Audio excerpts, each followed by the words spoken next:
I guess I can say Jordan's out for the remainder of the season. So with that, we'll take questions.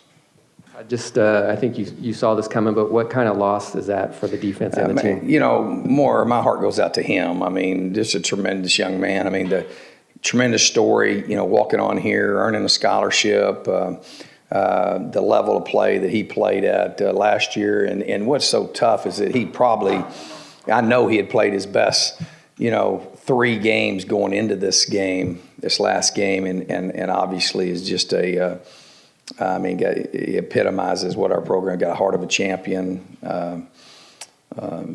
just a great giver of respect, and I just hate it for him. He got injured last year and wasn't able to play in the Territorial Cup, and so, you know, he never got to play in one, so that's tough. But obviously his leadership is still very vital to us, and he'll still play a very key role as we move forward. But my heart goes out to him. That's a tough deal. Outside Jordan, what's your injury status looking like, especially with Lau Mokiola? I think, Lau is, I expect him to play.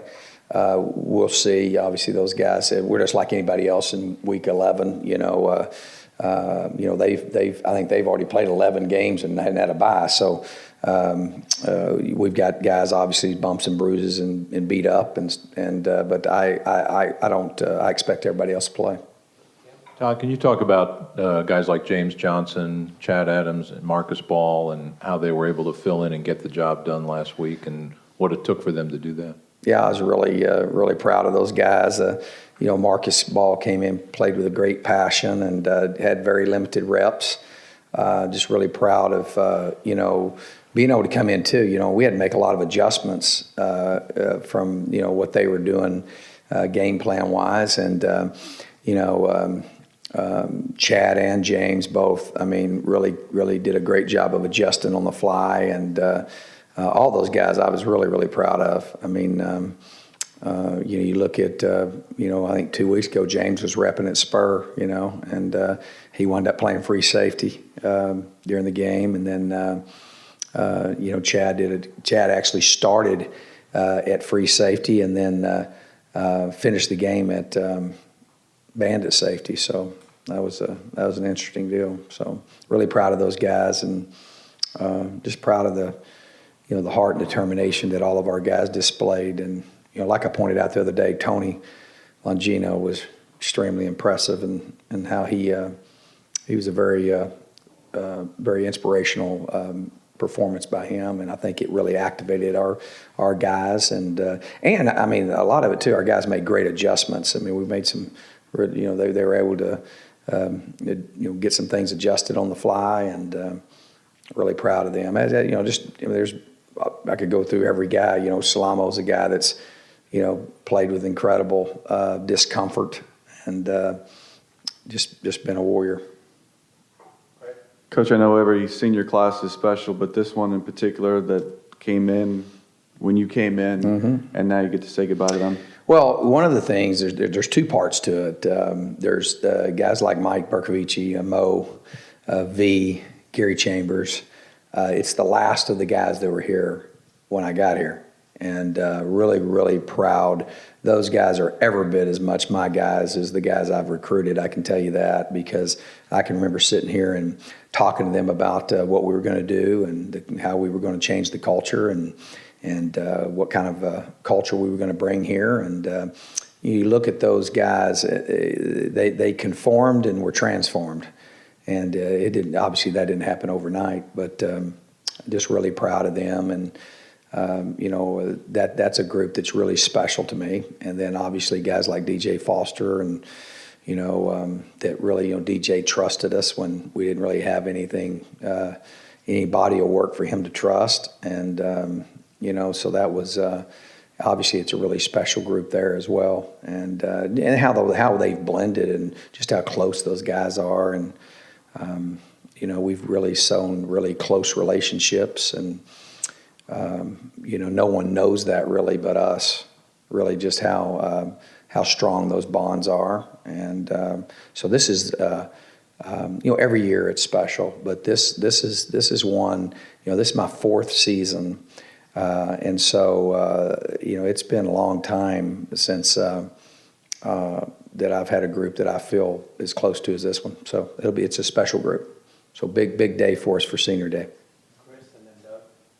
Todd, now that you've had a few of these territorial cups under your belt, what have you taken from the experience as far as how you prepare a team and what you say and all those kind of things? Well, one, it doesn't matter, what the records are. It doesn't matter what you've done up to this point.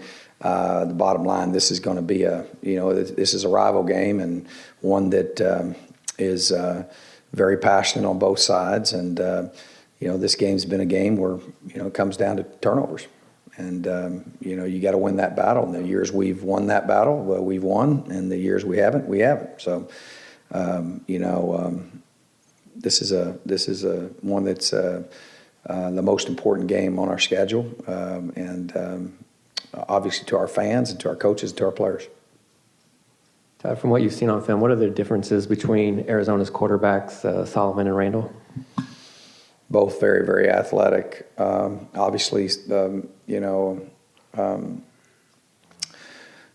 is, very seasoned veteran, has a tremendous athleticism. Both of them have tremendous ability to extend plays, can operate their system, understand their system very, very well. Randall's phenomenal athlete. I mean, really scary. I mean, he's a guy, I think he's like their second or third leading rusher in the limited amount of plays that he's played.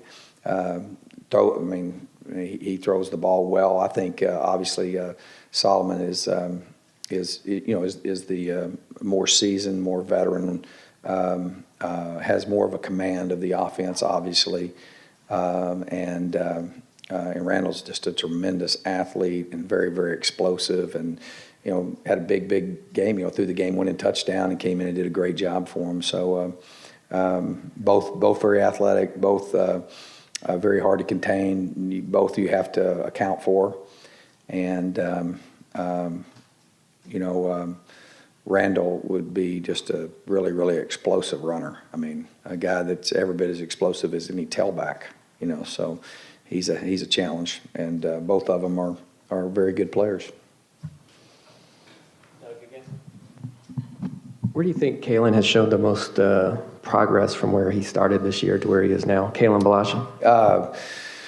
Finishing runs. Obviously, we work hard on his blocking ability, and I think he's improved as a pass receiver. He had one drop, I think, last week, but we really wanted him to improve his protection, pass protection, blocking on run plays. And so I think where he's improved the most, he's improved in those areas, but where he's improved the most to me is just, finishing runs. And then I think in his pass receiving, he's been pretty dependable there. Coach, obviously the rivalry is huge, but how big is the game being that you're still trying to secure a bowl berth as well? I really haven't even. I mean, what's your first statement's the true statement. The most important statement is it's Territorial Cup. That's it. Enough said. That's how important it is.